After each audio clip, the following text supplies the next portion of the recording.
coming up, a potential playoff preview in New York, and Framber Valdez keeps his streak alive. This is Locked On Game to Game MLB.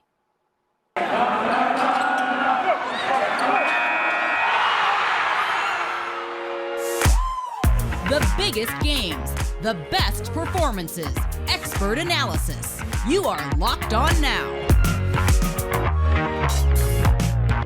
Welcome in. You're listening to Locked On Game to Game MLB, local experts weighing in on the biggest stories in baseball. I'm your host, Kainani Stevens. Thank you for making Locked On Game to Game your first listen every single weekday. We've got our MLB hosts here ready to recap all of the action for you from yesterday. We are going to start out with the two best teams in the National League who faced off in yesterday's biggest game. The biggest game.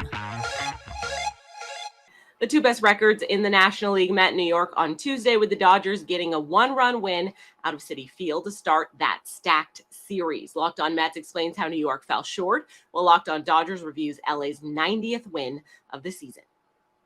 The New York Mets were unable to beat the Los Angeles Dodgers on Tuesday night, dropping the first game of their three-game set. This is Ryan Finkelstein, the host of Locked On Mets, and it was a frustrating game to see the Mets come up short offensively once again, particularly when Jake Reed closed out the game. Jake Reed being a pitcher the Mets casted off this season, who just got called up to the Dodgers today because their bullpen was taxed. And unfortunately, as baseball goes sometimes, it doesn't really matter who's on the mound.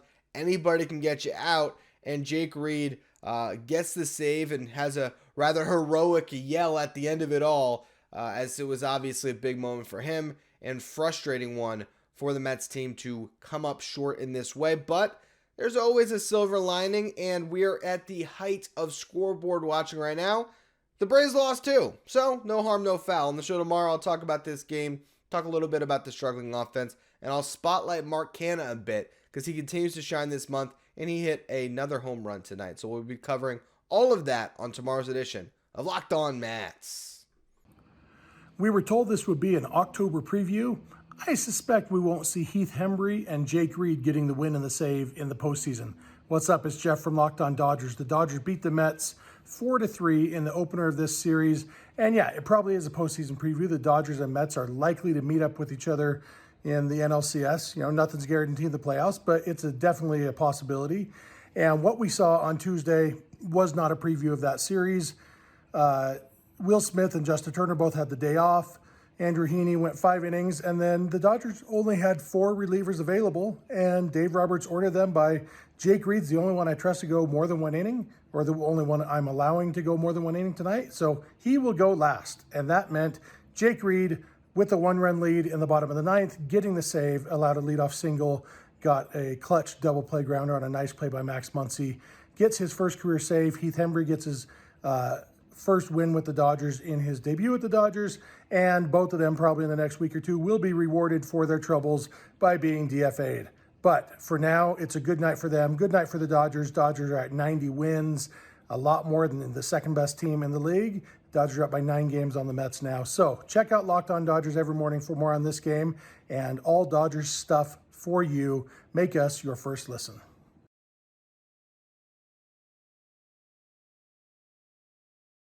The Cleveland Guardians scored 5 runs on the Orioles Tuesday, more than enough to get the win, with the Cleveland's pitching staff giving up just 1 hit the whole game. Our Locked On Guardians host recaps the win, while Locked On Orioles tries to find the offense after a miserable day at the plate.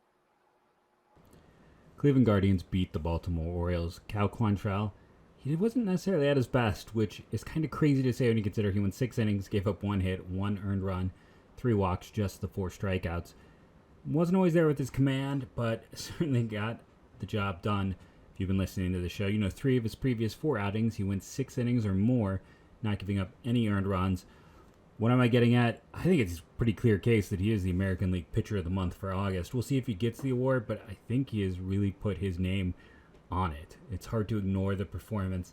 Bullpen hasn't given up an earned run in almost 2 weeks. Pitching is there. Hitting came through. I'd still like to see a continued improvement amongst the hitting in general, but Quantrill was brilliant. The bullpen was brilliant, and it looks like the Twins are going to win again. So Cleveland keeping a narrow lead on the American League Central. Make sure to check out Locked On Guardians for more on your first place Cleveland Guardians. The Orioles' offensive woes continue in a 5-1 loss to the Cleveland Guardians on Tuesday night. Connor Newcomb here, host of Locked On Orioles. And for this O's team, their starting pitching has hidden what's been a pretty terrible offense in the second half of the season. Just couldn't do it on Tuesday night. Spencer Watkins couldn't get through the fifth. He gives up 5 runs. He was not at his best. And the Orioles managed 1 hit on the night. And Cleveland's got a great pitching staff, don't get me wrong. But you can't stay in a playoff race with 1 hit per game. It's just not going to work out that way. And things aren't looking any easier for the Orioles here coming up against this Cleveland pitching staff. They've basically got their 3 top arms to face in this series. O's offense needs to pick it up. Just didn't do the job on Tuesday. I'll recap it all coming up on Wednesday's episode of the Locked On Orioles podcast. Coming up, another home run for Aaron Judge. The Reds knocking off a division leader. This is Locked On Game to Game. Today's edition of Locked On Game to Game is brought to you by Built Bar, the best tasting protein bars on the market. They're all made with 100% real chocolate, and they come in dozens of different flavors, including their newest one, Cookie Dough Chunk Puff. It comes with that protein-infused marshmallow and has little bits of cookie dough in there as well. If you head over to Built.com, you can use our promo code LOCKED15. It gets you 15% off of your order. You just put in that promo code of LOCKED15. It gets you 15% off of your order at Built.com.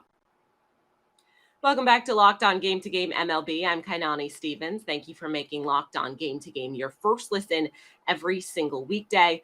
Framber Valdez is making it a habit of showing up as the day's best performer, and he did it again with yet another quality start on Tuesday. The best performance. Hold up. Framber Valdez has been pretty much automatic on the mound this season. Tuesday, he threw his 22nd straight quality start as the Astros beat the Texas Rangers in Arlington. Locked On Rangers had positive takeaways despite the loss, while Locked On Astros recaps the winning side. Stop me if you heard this before, but the Rangers were decent. The Astros were better in a Houston Astros win over the Texas Rangers. I'm Bryce Patrick, host of the Locked On Rangers podcast. Texas lost this game 4-2 to the Astros. The Rangers had a solid game, including a couple of highlight moments from Ezekiel Duran and Bubba Thompson, both of whom had home runs. This was Bubba Thompson's first home run, which should have been his second home run a few weeks earlier in Houston. Bubba hit a ball that should have been ruled a home run, but was not because of fan interference. He gets his first actual home run against the Astros as well.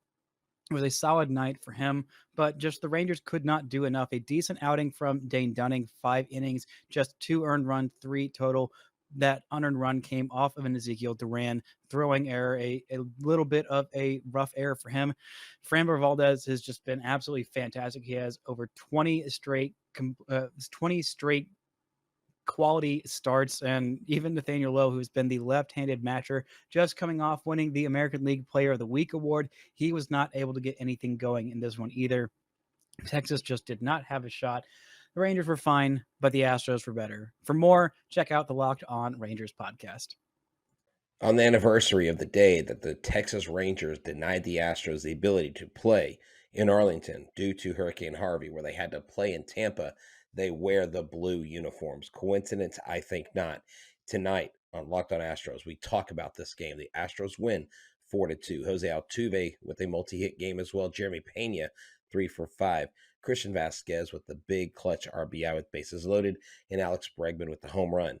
But the headline, the lead, Framber Valdez, 22 consecutive quality starts, the most by a major league left-handed pitcher in Major League history.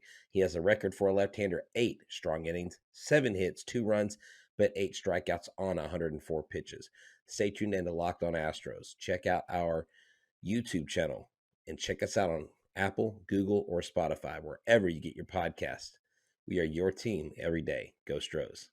The Reds were able to play spoiler for the division rival Cardinals on Tuesday, getting a 5-1 win in Cincinnati. Locked On Cardinals and Reds review how one of the worst records in the NL is able to beat the division-leading St. Louis team. So the Cardinals bats got silenced tonight by the Cincinnati Reds pitching staff? Wait a second. Hold on. This can't be right, can it? That did not just happen tonight, did it? It's JD from Locked On Cardinals, and I'm not sure if the boys slept through batting practice today or what, but after dropping 13 runs on 14 hits against the Reds on Monday night, the bats go ice cold tonight, like a Slurpee from 7-Eleven. But instead of a delicious thirst-quenching beverage, you get a fugly loss to the lowly Cincinnati Reds. 1 run on 4 hits? That's all they got? Against the pitchers' murderers row that included names like Justin Dunn, Derek Law, Joel Kuhnel, Buck Farmer. These don't even sound like real names. Seriously, what the hell happened here?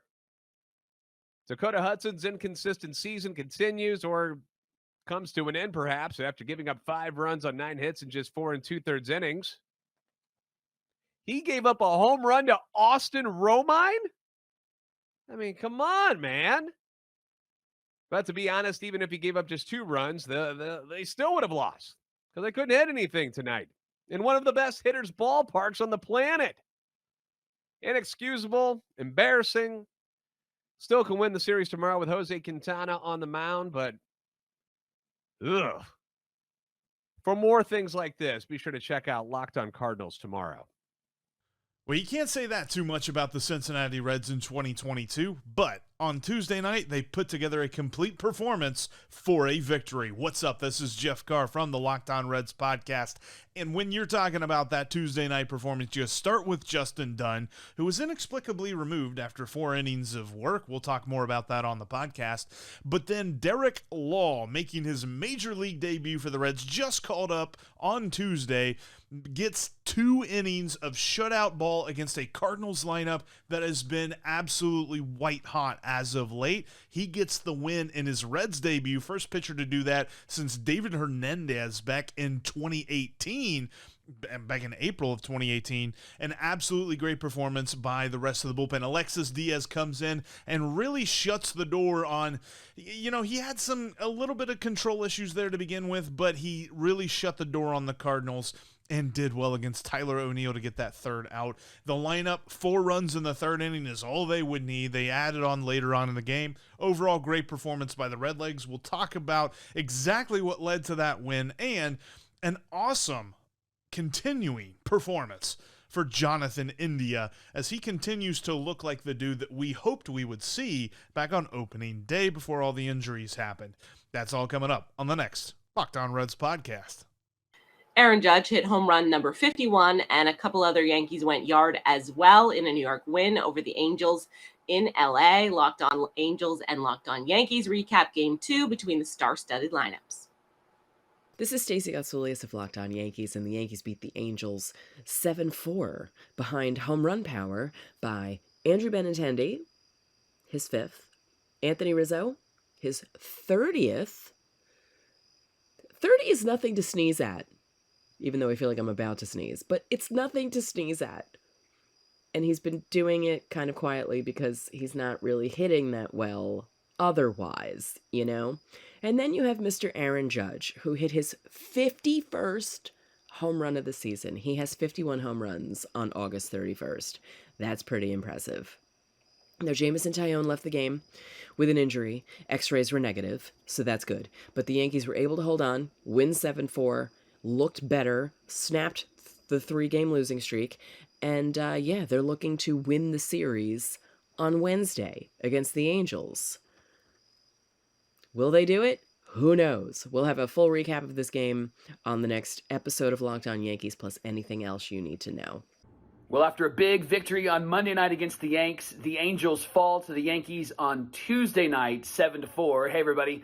It's Mike Frisch, one half of Locked On Angels. We were excited about our victory on Monday, but Tuesday we fell back to earth and we lost the game against the Yanks. And we were done in by the home run. Some guy named Aaron Judge hit a home run and Anthony Rizzo hit a home run. Our starter was Mike Myers. He's been a reliever and a starter, and he's figuring out how to start this season. Had a great start in his last start.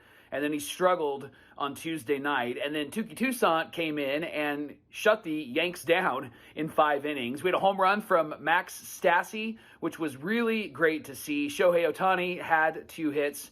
And it was a game that, well, we were in, but then at the very end, we just didn't have enough offense. And that seems to be the story all season long for the Angels. On Wednesday night, it's going to be Patrick Sandoval against Garrett Cole, which is a really great pitching matchup. And the key for Patrick is that he throws strikes and he's around the zone. And so we're hopeful that this could be a breakout game for him because he's a really great pitcher. John and I are going to talk all about the Halos and all about this game and more on Locked On Angels, and we hope you'll join us. That's all for today on Locked On Game to Game MLB. Thank you for making Locked On your first listen every single weekday. Make sure to go check out Locked On MLB and your team's Locked On podcast. I'm Kainani Stevens. This has been Locked On Game to Game.